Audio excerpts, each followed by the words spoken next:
Hello साथियों, नमस्कार। आप देख रहे हैं आपका अपना YouTube channel DS Mishra official और आपके अपने चैनल पर इस खास वीडियो सेशन में आपका हार्दिक स्वागत है। और इस वीडियो में मैं बात करने वाला हूं कि जो नई स्थानांतरण नीति लाई गई है, इस बिहार सरकार शिक्षा विभाग के द्वारा लाए गए नई ट्रांसफ़र पॉलिसी में आप सामान्य तौर पर देखे होइएगा तो आपको 3 तरह के ट्रांसफ़र इसमें दिखाई दिए होंगे।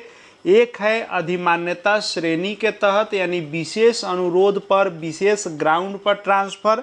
दूसरा है सामान्य स्थानांतरण, जिसमें किन्हीं लोगों का सामान्य तौर पर स्थानांतरण होगा। और तीसरा पारस्परिक स्थानांतरण यानी म्यूचुअल ट्रांसफ़र। लेकिन इन तीनों के अलावे इस नियमावली में एक और ट्रांसफ़र है जिसमें जबरन ट्रांसफ़र हो सकता है। और ये जबरन ट्रांसफ़र जो है, यानी बाकी ये जो 3 ट्रांसफ़र हैं ये तो ऐच्छिक है, जब आप चाहेंगे आवेदन देंगे तब होगा। लेकिन एक और ट्रांसफ़र है इस नियमावली में जो जबरन होगा, यानी बिना आपके इच्छा के, यह ऐच्छिक नहीं हो करके जबरन ट्रांसफ़र आपका होगा। भले ही इस नियमावली में इस जबरन ट्रांसफ़र को दूसरे रूप में वर्णित किया गया है, लेकिन बिना चाहे भी आपका ट्रांसफ़र हो सकेगा। तो वैसा ट्रांसफ़र किन परिस्थितियों में, क्या कारण होंगे और किन पर वह लागू होगा और किनका जबरन ट्रांसफ़र हो सकता है, उसी पर बातचीत होगी। तो वीडियो बहुत ही खास होगा, अंत तक मेरे साथ बने रहेंगे। और यदि चैनल से अब तक नहीं जुड़े होंगे तो चैनल को सब्सक्राइब करके बेल आइकन को प्रेस कर लेंगे। आगे भी आपके लिए जो भी ज़रूरी जानकारियाँ होंगी वह वीडियो के माध्यम से आप तक पहुंचते रहेंगे।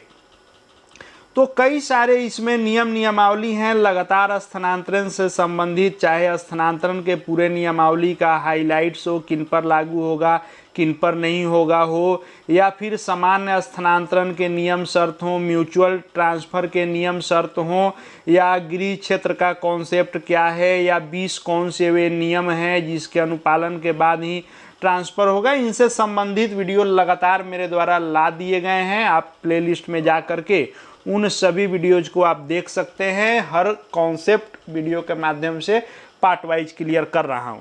तो आइए इसमें हम लोग देखते हैं, जिस जबरन ट्रांसफ़र की बात मैं कर रहा था उसको नाम यहाँ दिया गया है प्रशासनिक दृष्टिकोण। यानी अब नियमावली में तो ये चीज़ें नहीं लिखी जाएगी, लेकिन इसको वर्णित भले ही प्रशासनिक दृष्टिकोण से किया गया है, लेकिन यहीं वे प्रशासनिक दृष्टिकोण कह लीजिए या कारण कह लीजिए या किन लोगों पर लागू होगा वह कह लीजिए, लेकिन यह होगा जबरन ही ट्रांसफ़र। अब आइए किन पर किन कारणों से लागू होगा उसको हम लोग देखते हैं। पहला, विद्यालय में निर्धारित न्यूनतम शिक्षक से कम शिक्षकों का पदस्थापन या कार्यरत रहना। बिहार में कोई भी वैसा विद्यालय जहां आवश्यकता से कम शिक्षक कार्य कर रहे हैं, पोस्टिंग कम लोगों की हुई है या कम लोग वहां हैं अभी, तो उस विद्यालय में, जिस विद्यालय में अधिक शिक्षक होंगे उससे निकाल करके स्थानांतरण कभी भी किया जा सकेगा आपके बिना इच्छा के भी। यानी आप वैसे विद्यालयों में कार्यरत हैं जहां आवश्यकता से अधिक शिक्षक हैं, तो आपको बिना आपकी इच्छा के भी वैसे विद्यालयों में ट्रांसफ़र आपका कर दिया जाएगा जहां आवश्यकता से कम शिक्षक हैं। तो इस मामले में भी जबरन ट्रांसफ़र हो जाएगा कि आप आवश्यकता से अधिक वाले विद्यालय में हैं तो आपको वहां से निकाल करके आवश्यकता से कम शिक्षक जहां हैं वहां आपका ट्रांसफ़र कर दिया जाएगा। तो पहला यह रीजन है। दूसरा रीजन है कि विद्यालय में शिक्षक छात्र अनुपात के आलोक में अतिरिक्त शिक्षक की आवश्यकता। यदि किसी विद्यालय में कभी मान लीजिए किसी शैक्षणिक सत्र में अधिक नामांकन हो गया और वहां शिक्षक पहले से हैं, लेकिन वह अनुपात बिगड़ गया। अब मान लीजिए कि जो अनुपात रखा गया है प्राइमरी के लिए 30:1 और मिडिल के लिए 35:1, तो पहले जितने शिक्षक थे और छात्र थे अनुपात बना था, एकाएक जो है किसी सत्र में नामांकन अधिक हुआ और बच्चे अधिक हो गए, तो उस विद्यालय में जहां भी अधिक शिक्षक होंगे फिर उनको ट्रांसफ़र करके ला दिया जाएगा। तो बिना आवेदन दिए, बिना आपकी इच्छा के, ये भी एक रीज़न है जिसमें आपका ट्रांसफ़र जबरन हो जाएगा। तीसरा है कि विद्यालय में किसी विषय विशेष की शिक्षक की अनुपलब्धता। किसी भी विद्यालय में विषय के किसी शिक्षक की कमी है, कोई अमुक सब्जेक्ट के टीचर्स नहीं बहाल हो पाए हैं या नहीं स्थानांतरित होकर वहां आए हैं और उस विद्यालय में आवश्यकता है उस विषय की, तो कहीं से भी उस विषय के शिक्षक को स्थानांतरित करके वहां पर भेज दिया जाएगा। तो ऐसी भी स्थिति में आपका अनैच्छिक, बिना इच्छा के आपका ट्रांसफ़र हो जाएगा। चौथा जो कारण है वह है शिक्षक का वित्तीय अनियमितता, सरकारी राशि का गबन अथवा किसी आपराधिक मामले में सन्निहित होना। यानी कोई भी शिक्षक हो, प्रधान शिक्षक हो, प्रधानाध्यापक हो, यदि किसी पर कोई वित्तीय अनियमितता का जो है आरोप है और वह साबित हो गया, या सरकारी राशि का गबन उन पर जो है आरोप है और वह सही पा लिया गया, या किसी भी आपराधिक मामले में वे सन्निहित हैं, केस इत्यादि उन पर हो गया, तो कभी भी वैसे शिक्षकों, प्रधान शिक्षक, प्रधानाध्यापकों का स्थानांतरण अन्यत्र जो है विभाग कहीं भी जबरन कर देगा। पांचवा है कि शिक्षक के द्वारा दूसरे शिक्षक को पठन पाठन नहीं करने हेतु उकसाना एवं विद्यालय के शैक्षिक वातावरण को दूषित करना। यानी यदि किसी शिक्षक पर यह आरोप तय हो जाता है कि वे खुद पठन पाठन नहीं करते हैं और दूसरे शिक्षक को भी उकसाते हैं कि नहीं करें, या विद्यालय के शैक्षिक वातावरण को वे खराब कर रहे हैं, किसी प्रकार का जो है गुटबाजी कर रहे हैं, राजनीति कर रहे हैं, तो वैसे शिक्षकों का भी बिना इच्छा के उनके जबरन ट्रांसफ़र कहीं भी कर दिया जाएगा। छठा है अनुशासनहीनता। यदि किसी पर अनुशासनहीनता तय हो जाती है, किसी भी प्रकार से उनके ऊपर कार्रवाई हो जाती है, तो उस अनुशासनहीनता में भी उनका जबरन ट्रांसफ़र कहीं भी कर दिया जाएगा। सातवां है सरकारी आदेश की अवहेलना। शिक्षण कार्य हेतु सरकार के निर्देश का अनुपालन नहीं करना। कोई भी विभागीय निर्देश है, सरकारी आदेश है, उसकी अवहेलना करते हैं, उसका पालन नहीं करते हैं, तो इस मामले में भी आपका स्थानांतरण अनैच्छिक रूप से कहीं भी कर दिया जाएगा। आठवां है लगातार विद्यालय विलंब से आना या विद्यालय में उपस्थिति दर्ज करके गायब हो जाना।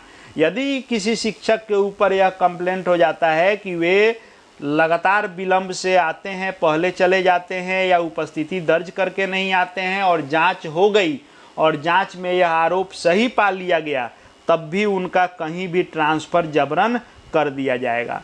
नौवां कारण है कि महिला शिक्षिका या किसी छात्रा के साथ अमर्यादित व्यवहार की शिकायत हो जाती है और उस शिकायत में वे दोषी पाए जाते हैं, तो उस कंडीशन में भी उनका अनैच्छिक जबरन ट्रांसफ़र हो जाएगा। 10वां है प्रशासनिक दृष्टिकोण से शिक्षकों को प्रखंड से बाहर स्थानांतरण जिला शिक्षा पदाधिकारी के द्वारा स्वतः संज्ञान लेते हुए या संबंधित जिला शिक्षा पदाधिकारी की अनुशंसा पर किया जा सकेगा। इसी प्रकार जिला पदाधिकारी अथवा जिला शिक्षा पदाधिकारी की अनुशंसा पर राज्य मुख्यालय के स्वतः संज्ञान में आने पर निदेशक माध्यमिक शिक्षा या प्राथमिक शिक्षा प्रशासनिक दृष्टिकोण से शिक्षकों का स्थानांतरण जिला से बाहर कर सकेंगे। यानी किसी भी शिक्षक का स्थानांतरण जिले के अंदर किसी अन्य प्रखंड में करने की अनुशंसा यदि डीओ साहब कर देते हैं, जिला शिक्षा पदाधिकारी, तो डीएम साहब का अधिकार रहेगा कि जिला के अंदर किसी भी प्रखंड में उठा करके उनका स्थानांतरण कर देंगे। वैसे ही यदि जिला पदाधिकारी यानी डीएम साहब या डीओ साहब अनुशंसा कर दे रहे हैं राज्य को, तो राज्य जिले के बाहर कहीं भी स्थानांतरण दूसरे जिले में भी कर सकता है। 11 नंबर है कि उक्त कार्रवाई से पूर्व संबंधित शिक्षक को नोटिस निर्गत कर अपना पक्ष रखने हेतु 7 कार्य दिवस का समय दिया जाएगा।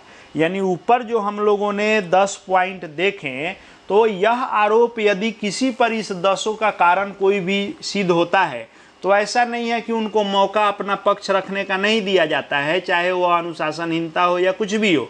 तो उनको 7 दिनों का 1 सप्ताह का समय दिया जाएगा, नोटिस दिया जाएगा और वे अपना स्पष्टीकरण देंगे। यदि स्पष्टीकरण संतोषजनक है तब तो रह जाएंगे, अगर संतोषजनक नहीं है तो विभाग कार्रवाई करते हुए कहीं भी उनका प्रखंड से बाहर या जिला से बाहर कहीं भी स्थानांतरण विभाग कर सकेगा।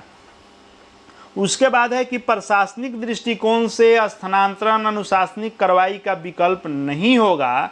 जहां आवश्यक हो स्थानांतरण के अतिरिक्त लागू नियमों एवं विधि के अधीन पृथक अनुशासनिक प्रशासनिक एवं विधिक कार्रवाई की जा सकेगी। मतलब ऐसा नहीं है कि सिर्फ अब जबरन ट्रांसफर का ही नियम रहेगा, बाकी चीज़ों के लिए अलग से अनुशासनिक कार्रवाई भी होगी। 13 नंबर है कि प्रशासनिक स्थानांतरण से पूर्व संबंधित शिक्षक को सामान्यतः अपना पक्ष रखने का अवसर दिया जाएगा। ऐसा नहीं है कि एक तरफा जो है फैसला लिया जाएगा, शिक्षक को मौका दिया जाएगा। यदि उसमें वे संतोषजनक जवाब नहीं देते हैं तब उनका जबरन ट्रांसफर होगा।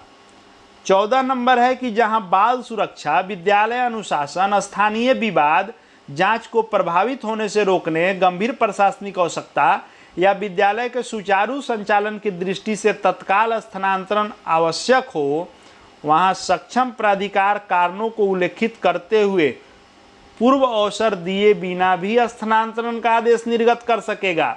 यानी जरूरी नहीं है कि हर मामले में 1 सप्ताह का समय दिया ही जाएगा। यदि बाल सुरक्षा से संबंधित यानी किसी छात्रा के साथ अमर्यादित व्यवहार का मामला हो गया या बाल सुरक्षा के संबंधित किसी बच्चे को जो है कोई ऐसा पीट दिया कि उसके ऊपर जो है कोई आरोप सिद्ध हो गया या कुछ ऐसा जो बाल सुरक्षा से संबंधित है, या विद्यालय का अनुशासन वैसा रूप से भंग हो गया या स्थानीय विवाद कोई हो गया, झगड़ा झंझट हो गया, ऐसी स्थिति में बिना उनसे स्पष्टीकरण लिए भी स्थानांतरण का आदेश निर्गत कर दिया जाएगा। अंतिम है 15 नंबर की प्रशासनिक स्थानांतरण किसी भी समय किया जा सकेगा और यह वार्षिक अर्धवार्षिक स्थानांतरण चक्र तक सीमित नहीं रहेगा। यानी बाकी जो स्थानांतरण का तय समय सीमा होगा कि हर वर्ष होगा, इतने दिनों पर होगा, 5 वर्ष की सेवा अवधि का गैप चाहिए, ये वो सारे नियम इसमें नहीं लागू होंगे। इसमें वर्ष में कभी भी किसी भी समय कितना बार भी स्थानांतरण किया जा सकेगा। तो इस तरह से कुल 15 नियम ऐसे रखे गए हैं और विभाग ने अपने हैंड को मजबूत करते हुए इस 15 नियम के अनुसार कहीं भी किसी का स्थानांतरण कर देने का अधिकार विभाग ने अपने पास रखा है।